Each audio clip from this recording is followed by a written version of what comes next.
150 years ago, the placid waters of the Perak River ran with blood. In an outburst of Malay rage, James Wheeler Woodford Birch, Her Britannic Majesty's first resident of Perak, was killed by an angry crowd in the village of Pasir Salak. His death led to the outbreak of a brief but brutal war. The Perak War was as much a clash of civilizations as it was a clash of arms. The outcome of this conflict would change the destiny of the Malay Peninsula and reshape the fate of its people. This video is a prelude, a short overture to a series of videos on this war which will premiere on this channel on Sunday, November 2nd, 2025, to mark exactly 150 years to the day since the conflict began. But before that full anniversary series begins, this video will reveal 10 extraordinary facts that, despite the huge significance of the war, you probably weren't aware of. Strange, tragic, astonishing, and even ironic episodes of the conflict that were overlooked in the standard history books. Here are 10 things you probably didn't know about the Perak War.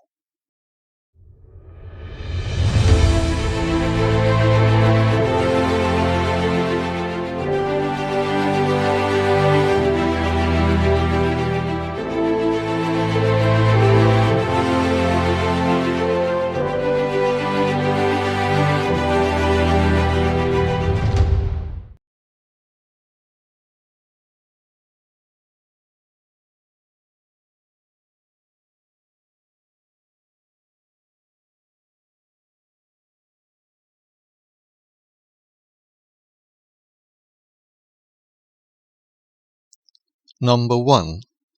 Famous last words. The last ever message from British resident of Perak J.W. Birch to the governor of the Strait Settlements was sent on November 1st, 1875, when he left the residency at Bandar Baru to set off for Pasir Salak. It said, "All quiet, troops not required." The next day, Birch was dead. When the Penang government sent news to Governor William Jervois that Birch had been killed, he thought it was a mistake. He had just received the message from Birch that all was quiet. In a letter sent by Birch to a British merchant named Bowen, he repeated his message that all was quiet and that he wanted no troops. He was even relaxed enough to ask Bowen to send him some bottled beer, Bass or Allsop to be exact. That last call for a pint could only have come from a Brit. The quiet confidence that he was perfectly safe is inexplicable. He had been warned several times in the weeks before that there were plots to kill him. A trader named Diang Ismail told him that he overheard chiefs plotting to poison Birch's food. A police sergeant at Kota Setia reported plans to attack him after the Hari Raya festival in November. Raja Yusof urged him to bring more troops with him to Pasir Salak. Birch dismissed them all. Maharaja Lela himself sent a verbal reply to Birch's request to stop building stockades, telling Birch to get all your troops you can from England and India, and I will fight. And indeed he did. Number 2. A horrible start. When news of Birch's death reached the British residency at Bandar Baru, preparations for an expedition up the Perak River to punish his murderers were swift. Reinforcements were immediately dispatched from Penang, comprising 50 men of the 10th Regiment, recently equipped with the British Army's latest quick-firing Martini Henry rifles, 27 Penang Police, and a rocket party of seamen from the Royal Navy gunboat HMS Thistle. In addition to this were 47 Sikhs, who formed the guard of the Residency, and 20 of Swettenham's Malay scouts. The British also had at their disposal a formidable arsenal: a 9-pounder field gun, a brass 12-pounder howitzer, a Cohorn mortar, and a battery of 9-pounder rockets. At 7 o'clock in the morning, on November 7th, 1875, the expedition set off upstream in boats and landed at a creek on the west bank.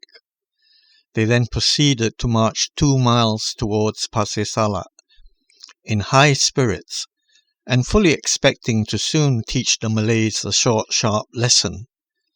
But the avenging force would soon find itself facing disaster. As they emerged from a tall, impenetrable maize field near the village of Kampong Biak, they suddenly found themselves in open ground, just a few yards in front of a Malay stockade, full of armed men and bristling with swivel guns. Deadly volleys of gunfire were poured on the surprised British, who fled back into the maize field. Those hiding in the field could not see whom to aim at due to the height and thickness of the maize, and those in front suddenly found themselves being shot at from behind by the Sikhs and police at the rear, who couldn't see as well. Rockets were fired at the stockade, but these only flew helplessly high above the defences, to the jeers of the defenders. The guns had been left behind at Bandar Baru, as there were only a few men who were trained to use them. After another hour or so of being pinned down by heavy fire, the British retreated to Bandar Baru. Of the 147 men who took part in the attack, 17 were killed or wounded. The commander of the force, Captain William Innes, was shot through the heart and killed in a final charge at the stockades, and both the other senior British officers were wounded. It was a disastrous start for the British, a humiliation that boosted the morale, confidence, and resolve of the Malays. It also led to panic in the British ranks and escalated the conflict to its brutal conclusion. Number 3. Did black magic kill Birch? James W. Birch was stabbed in a bathhouse on the Perak River by enraged Malays, an act that would spark war and change Malayan history. But the seeds of his death were actually sown months before that, in the shadows of an ancient occult ritual.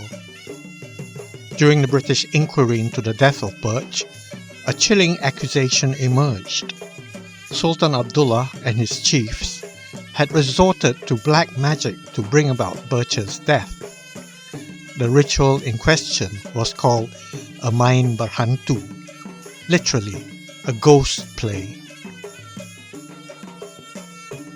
According to witness testimonies collected during the inquiry, Sultan Abdullah initiated a series of main berhantu rituals in August 1875, held for 3 consecutive nights at his house in Batak Rabit. The explicit purpose of these ceremonies was to forecast, or even cause, Mr. Birch's death.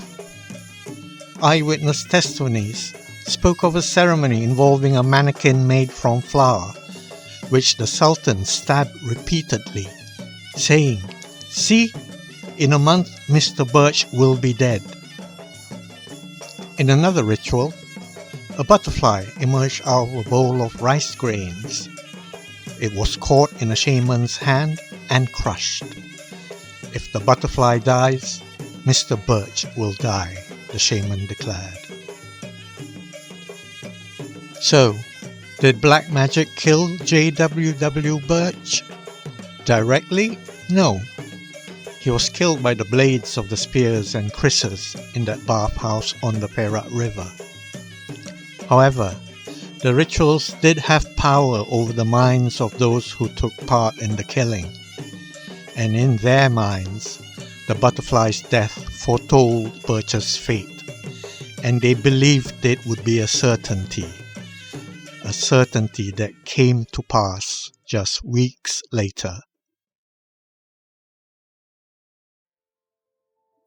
Number 4. The day the telegraph went dead. The undersea telegraphic system was an essential tool in the British strategy for control and administration of the Malay states. For example, news of the killing of James Birch on November 2, 1875 was telegraphed to London almost the same day and was in the London newspapers the very next morning. However, just a week after their disaster at Kampong Biak, the British in Malaya suddenly found themselves cut off from the world. The undersea telegraph cable connecting Penang and Madras mysteriously broke on November 14th, and communications with London went silent. This event could not have happened at a worse time for the already panicking British. The swift request for and deployment of military reinforcements and supplies was now impossible.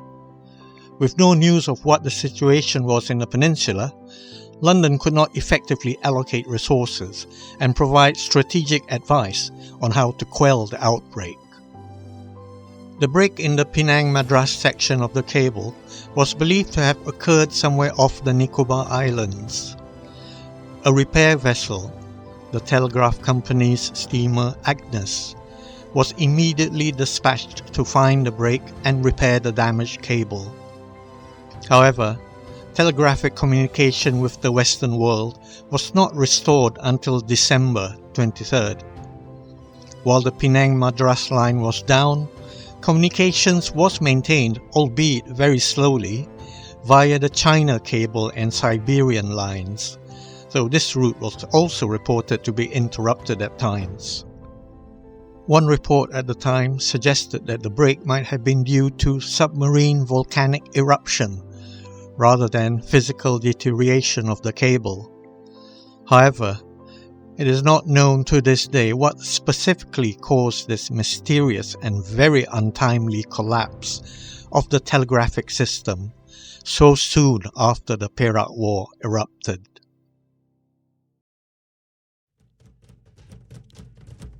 Number 5. War on Two Fronts. What the newspapers of the time and Western history books to this day called the Perak War was in truth two wars. While the main expedition fought in Perak's jungles, another British force was simultaneously battling the chiefs of Sungai Ujung in Negeri Sembilan. While there is no evidence to indicate any degree of cooperation or coordination between Sultan Abdullah of Perak and the Yam Tuan Antah of Negeri Sembilan, the almost simultaneous outbreak in November 1875 of the conflicts in Perak and in Sungai Ujung 200 miles away certainly forced the British military command to prosecute a war on two distant fronts. The outbreak in Sungai Ujung in November 1875 forced troops and supplies that had been requisitioned from India and Hong Kong, specifically for the Perak campaign, to be diverted to Sungai Ujung, reducing the ability of the British to use overwhelming force to nip the revolts in the bud early. Officers were shuttled between commands, and army units and warships based in Perak had to be rushed 150 miles away to Malacca. British officials later acknowledged that the revolt in Sungai Ujung probably derived encouragement from news of Birch's assassination and exaggerated rumours of British defeats in Perak, particularly the disaster at Kampong Biak on November 7th. One official lamented that this probably persuaded opportunist chiefs to try their own luck. It is certainly not surprising that anti-British resentment that had been simmering in both states for years would boil over into war at nearly the same time.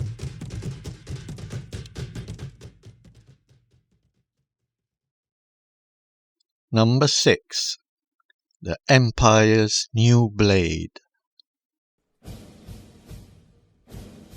Britain's Gurkha regiments are today renowned for their loyalty, courage, and skill in mountain and jungle warfare, and have long held a legendary place in British military history. Recruited from Nepal since the early 19th century and famed for their unique kukri blades, they quickly earned a reputation as fierce and dependable soldiers, serving with distinction in the most challenging hotspots in all of Britain's wars to this day. As famed as the Gurkhas are, though, not many today know their deployment to the Malay Peninsula in 1875, far from their Himalayan hills, marked their very first campaign on foreign soil, a moment that began their long and storied association with the British Army's overseas service.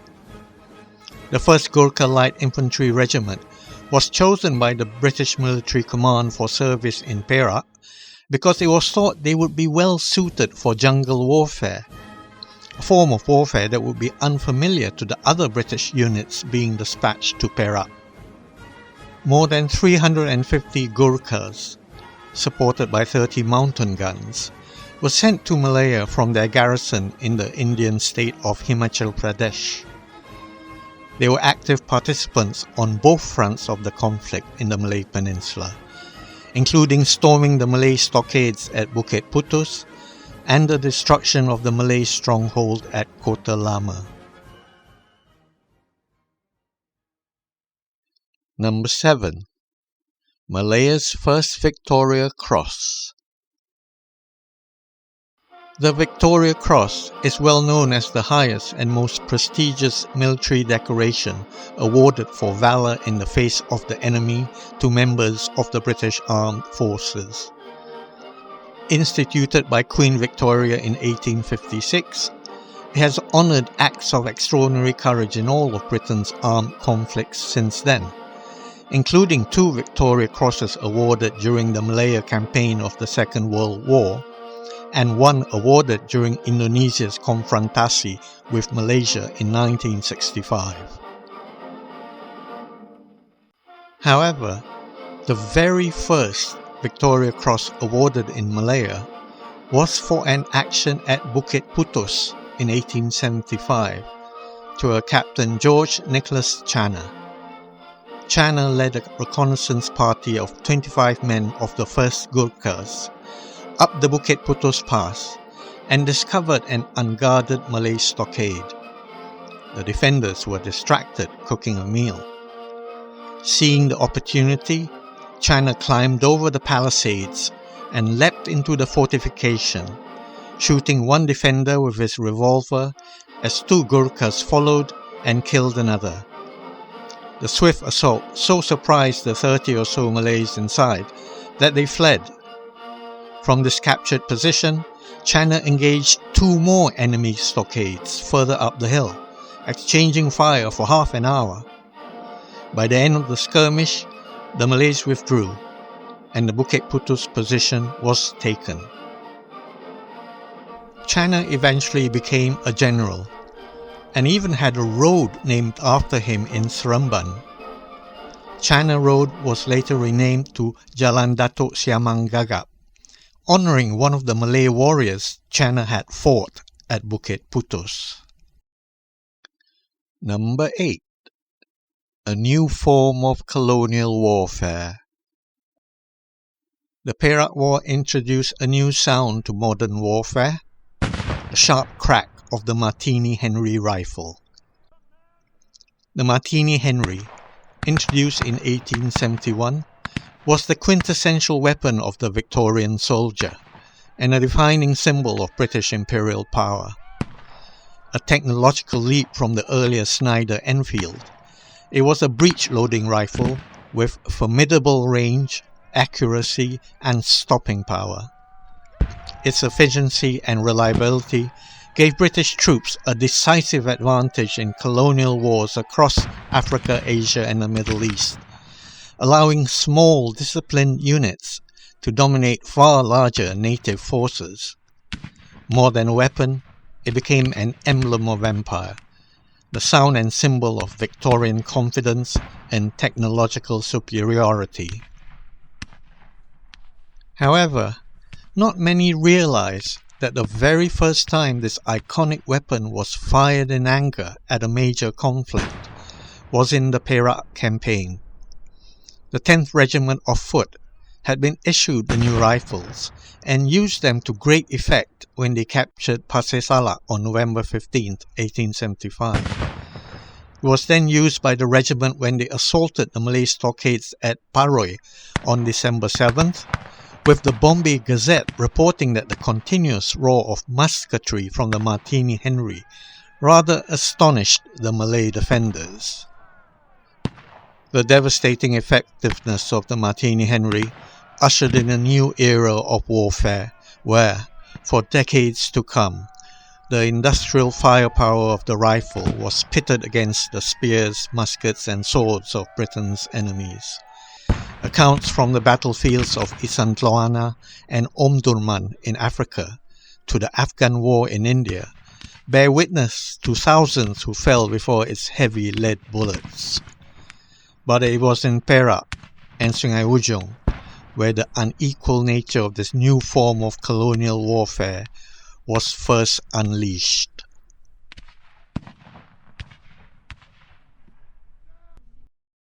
Number 9. Enemies turned allies. Loyalty in Malaya could be as fluid as the rivers that watered the peninsula. And one would not be completely wrong to think that when the outbreak occurred in Perak, the Perak Malays were pretty much on their own. The Sultans of Kedah, Kelantan and Terengganu, for example, promised the British that they would seize any of the Perak rebels caught in their territory, offering assistance in their capture. It was the Sultan of Kedah, for example, who handed Sultan Ismail to the Lieutenant Governor of Penang in March 1876. The Maharaja of Johor sent his 2 gunboats, the Pulai and the Pantai, to assist the British in their manhunt, which secured the prize capture of Maharaja Lela in July 1876. Queen Victoria later conferred on him the Knight Grand Cross of the Order of St. Michael and St. George, GCMG, for his most valuable services. However, perhaps the most surprising turnaround was that of 2 formidable Malay warriors who, in previous years, had been infamous for their enmity to the British. For example, Raja Mahmud, the Tengku Panglima Besar of the Sultan of Selangor, was one of the most feared Malay warriors of his age, respected both by his countrymen and by the British. He fought on the side of Raja Mahdi against the forces of the British ally Tunku Kudin during the Klang War, and later fought for the Datuk Bandar of Sungai Ujung against British forces of the Datuk Kelana. However, he then became fast friends with Frank Swettenham and followed Swettenham to Perak, where he accompanied him during his daring escape down the Perak River after Birch's killing. He led Swettenham's Malay scouts in the first unsuccessful attack on Pasir Salak and later took part in the successful capture of Belanja and Kinta. Another was Said Mashhur, one of Raja Mahdi's most capable lieutenants, who fought the British when they attacked Kuala Selangor and captured Kuala Lumpur from Tunku Kudin in 1874. However, upon the commencement of hostilities in Perak, he immediately joined Swettenham and was instrumental in the capture of one of the Perak rebel leaders, Datuk Sagor.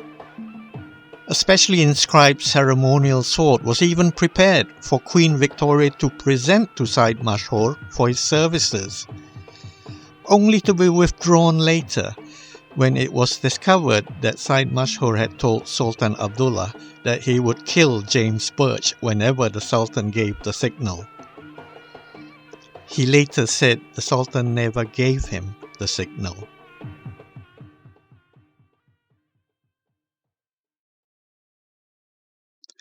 Number 10.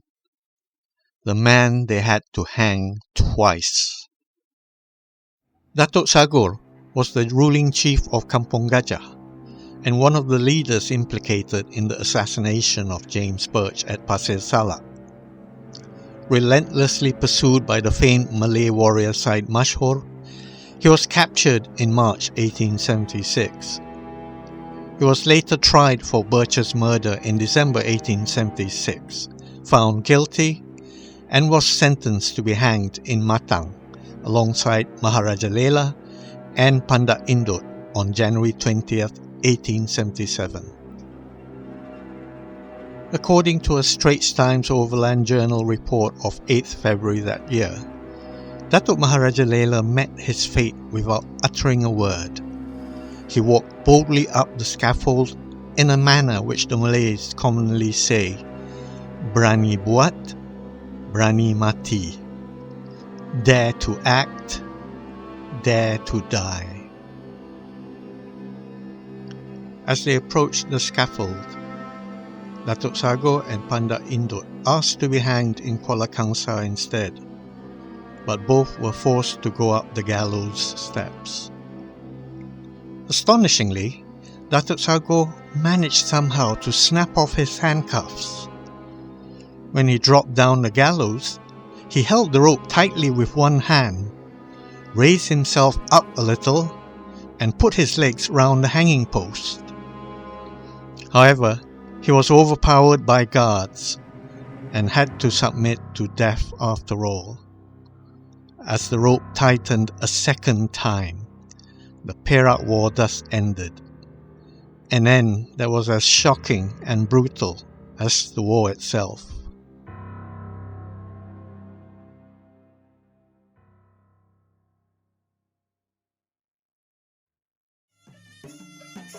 Actual fighting in the Perak War lasted scarcely 3 months, yet its shadow shaped nearly a century of British rule in Malaya. These 10 stories are only fragments from that war. The full story of the conflict will unfold on this channel's Perak War 150th Anniversary Special, a 9-part video series beginning this Sunday, November 2nd, on the very anniversary of Birch's death.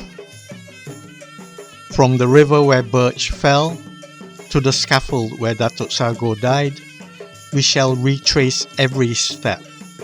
The men, the motivations, and the clash of worlds behind this conflict. So join me on Sunday, November 2nd, as we uncover the episode that would usher in the start of the war, the assassination of James W. Birch at Pasir Salak. Until then, thank you for watching. If you enjoyed the video, do consider giving the video a like, sharing it with your family and friends, giving us your thoughts in the comments below, or subscribing to join me on future adventures exploring the lost chronicles of Malayan history. I remain as ever your grateful chronicler. Cheerio.